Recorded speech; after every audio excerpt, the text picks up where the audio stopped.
کیوں ہم نے یہ تقسیم کر دیا ہے کہ شیخ عبد القادر جیلانی یہ تو اہل سنت کے ہیں، لیکن امام موسیٰ کاظم کے پاس ہم نہیں جائیں گے، یہ شیعہ کے ہیں؟ پوری زندگی میں وہ روحانیت آپ کو نہیں ملی ہوگی کہ جو ایک مرتبہ صدق دل کے ساتھ آپ کاظمین میں حاضری دیں گے۔ الحمدللہ والصلاة والسلام علی رسول اللہ وآلہ وآلہ۔ السلام علیکم ورحمۃ اللہ وبرکاتہ۔ ہمارے بہت سارے سنی احباب وہ دنیا بھر میں زیارات پر جاتے ہیں، برصغیر پاک و ہند، پاکستان، ہندوستان، بنگلہ دیش کے اندر رہنے والے وہ لوگ جو صوفیاء کرام سے عقیدت رکھتے ہیں، اہل سنت والجماعت میں سے، وہ بغداد جاتے ہیں، وہاں پر زیارات کرتے ہیں، اچھی بات ہے۔ بغداد میں حضور غوث الاعظم شیخ عبد القادر جیلانی رضی اللہ تعالیٰ عنہ کی مرقد موجود ہے، اور اسی طرح امام اعظم ابو حنیفہ رضی اللہ تعالیٰ عنہ، نعمان بن ثابت الکوفی، ان کی مرقد موجود ہے، اور اسی طرح معروف کرخی، دیگر بہلول دانا، دیگر اہل سنت اکابرین کے مراقد اور زیارت گاہیں وہاں موجود ہیں۔ زیارات پر جانے والے اہل سنت بھائیوں سے میں چند گزارشات کرنا چاہتا ہوں۔ میں نے خود دیکھا ہے کہ جب ہمارے ہاں اہل سنت برادران، میرے سنی بھائی، وہ بغداد میں ہوتے ہیں، وہاں زیارات کرتے ہیں، تو جب وہ زیارات پر جاتے ہیں تو ان کے دماغ میں یہی ہوتا ہے کہ ہم یہاں پر آئے ہیں، اور انہیں ایک تجسس لگا ہوتا ہے، فطری طور پر ان کی اٹیچمنٹ ہوتی ہے اہل سنت اولیاء کرام کے ساتھ، یعنی وہ اولیاء کرام جو اہل سنت جنہیں تسلیم کرتے ہیں، ان کے مزارات پر جانے کا شوق ہوتا ہے۔ لیکن ہمارے سنی بھائی وہ وہیں پر موجود اہل البیت علیہم السلام کی شخصیات سے ناواقف ہوتے ہیں۔ ایسا نہیں ہے کہ انہیں اہل البیت سے بغض ہے، ہرگز نہیں۔ اہل سنت والجماعت اہل البیت علیہم السلام سے محبت کرتے ہیں، یہ دعویٰ ہے کہ ہم اہل سنت و اہل البیت سے محبت کرتے ہیں، اور اس میں کوئی شک و شبہ بھی نہیں ہے کہ ہماری عامت الناس، سنی عوام، خصوصاً جو صوفیہ ہیں، بریلوی مکتب سے تعلق رکھنے والے، عام طور پر اسے آپ کہہ سکتے ہیں، وہ اہل البیت سے محبت کرتے ہیں، اور ان کے عام افراد سے اگر آپ پوچھیں گے، امام حسین کے مصائب کا ذکر ہوگا تو اس کی آنکھوں سے آنسو جاری ہوتے ہیں۔ یہ میں حقیقت بات آپ کو بتا رہا ہوں۔ اس لیے اگر کوئی شخص یہ سمجھتا ہے کہ ہمارے سنی حضرات وہ اہل بیت سے محبت نہیں کرتے، بغض رکھتے ہیں، تو یہ ناانصافی کی بات ہوگی۔ لیکن یہ بھی ایک حقیقت ہے کہ زیارات پر جانے والے میرے سنی بھائی وہ وہیں پر موجود اہل البیت کی شخصیات سے ناواقف ہیں۔ میں نے کئی افراد کو دیکھا ہے کہ جو ہمارے ساتھ بھی تھے، قافلے کے اندر بھی ہمارے سنی علماء، وہ امام علی علیہ السلام کے مرقد پر موجود ہیں، لیکن وہ یہی سوال کر رہے ہیں کہ کب ہمیں بغداد شریف لے کے جایا جائے گا۔ ارے جناب، آپ امام علی کے بارگاہ میں ہیں، آپ امام حسین کی بارگاہ میں ہیں، کہ جو تمام اولیاء کرام کے سردار ہیں۔ اللہ اکبر، امام علی علیہ السلام، ولایت تو چلی ہی وہیں سے ہے، ولایت کا منبع اور مصدر تو ہے امام علی علیہ السلام کی ذات، اس میں کوئی شک و شبہ نہیں ہے۔ لیکن پھر بھی وہاں پر جو دیگر اہل البیت کے مراقد ہیں، ان کی جو شخصیات ہیں، ذوات قدسیہ ہیں، ان سے ناواقف ہیں۔ مثلا آپ یہ دیکھ لیں کہ 11 ربیع الثانی بڑی 11ویں شریف کے نام سے منایا جاتا ہے، حضور شیخ عبد القادر جیلانی کی نام سے یاد کیا جاتا ہے، اور برصغیر پاک و ہند میں بڑی 11ویں کہہ کر لنگر منائے جاتے ہیں، مجالس کا اہتمام ہوتا ہے، محافل کا انعقاد ہوتا ہے، جو کہ اچھی بات ہے۔ لیکن اسی جگہ پر اللہ اکبر، اللہ اکبر، امام موسیٰ کاظم علیہ السلام، امام حسن عسکری علیہ السلام، ان کی ولادت سے ناواقف ہیں، ان کا جشن کوئی موجود نہیں ہے۔ یہاں کراچی میں عرس معاویہ بن ابی سفیان منایا جاتا ہے، منانے کا اعلان کیا جاتا ہے، مساجد جناب 500 مساجد کا اعلان ہوتا ہے کہ ان کے نام پہ رکھی جائیں گی، ان کی مرضی ہے وہ رکھتے ہیں یا نہیں رکھتے ہیں۔ لیکن جناب ابو طالب علیہ السلام جو کہ امام علی کے والد ہیں، ان کا کوئی عرس آپ نہیں سنیں گے۔ اسی طرح امام حسن عسکری، ان کی ولادت کب ہوئی ہے انہیں کوئی معلوم نہیں ہوگا۔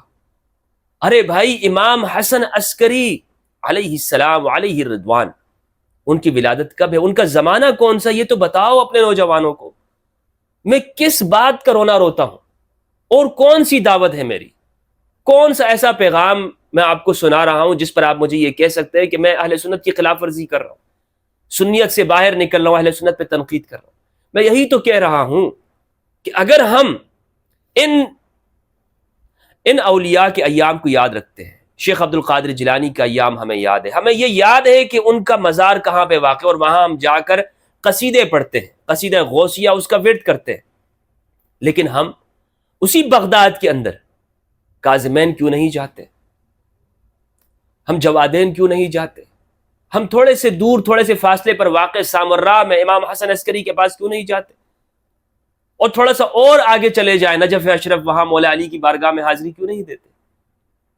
اور تھوڑا سا اور آگے چلے جائیں تو کربلا المقدسہ میں ابو الفضل غازی عباس علیہ السلام اور امام حسین علیہ السلام کی بارگاہ میں کیوں حاضر نہیں ہوتے؟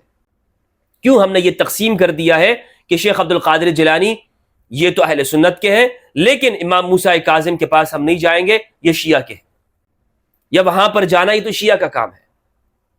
میں نے خود اپنی آنکھوں سے دیکھا ہے، مجھے بڑی تعداد وہاں پر سنیوں کی نظر نہیں آئی ہے، بڑی تعداد جس طرح سے، یعنی امام حنیفہ کے مزار کے اوپر تو بہت کم حضرات کو میں نے دیکھا، اور وہاں پر کوئی عرس اس طرح کے خاص منایا نہیں جاتا، حالانکہ انہیں امام اعظم کہتے ہیں، یہ بھی آپ دیکھ لینا۔ لیکن شیخ عبد القادر جیلانی جو کہ حنبلی مسلک کے تھے، وہاں پر جوق در جوق جا رہے ہوتے ہیں، لنگر منایا جا رہا ہوتا ہے اور ان کا تقسیم ہوتا ہے پاکستان ہندوستان میں، لاکھوں لوگ بلکہ کروڑوں لوگ وہ ان کے معتقدین ہیں، ہر سال 11ویں شریف ہوتی ہے اور لاکھوں کروڑوں کا نذرانہ دیا جاتا ہے، لیکن آپ مجھے ایک مجلس بتا دیں کہ آپ نے امام حسن عسکری کی کیوں؟ دن ایک ہے، کیوں جناب؟ کیا وجہ ہے؟ 10 ربیع الثانی کیا وہ شیعوں کے ساتھ خاص ہے؟ امام حسن عسکری کی ولادت وہ شیعوں کے ساتھ خاص کر دی؟ تو میری اپنے اہل سنت برادران سے گزارش ہے، میں دست بستہ عرض کر رہا ہوں کہ اہل البیت علیہم السلام، یہ اگر ہم یہ کہتے ہیں کہ یہ ہمارے ہیں تو ہمیں اپنے بچوں کو اہل البیت کی سیرت پڑھائیں، ہم اپنے بچوں کو بتائیں کہ شیخ عبد القادر جیلانی وہ 6 صدی میں 5ویں صدی کے ہیں، تو امام حسن عسکری وہ 3 صدی کے ہیں، وہ اہل البیت علیہ السلام 1 صدی کے 2 صدی کے ہیں، امام جعفر الصادق علیہ السلام 2 صدی کے ہیں، وہ نبی صلی اللہ علیہ وآلہ وسلم کے قریب ہیں۔ یہ 12 ائمہ کون ہیں؟ امام علی علیہ السلام سے لے کر امام محمد المہدی علیہ السلام تک کے نام، ان کو ہم اپنے بچوں کو کیوں یاد نہیں کراتے؟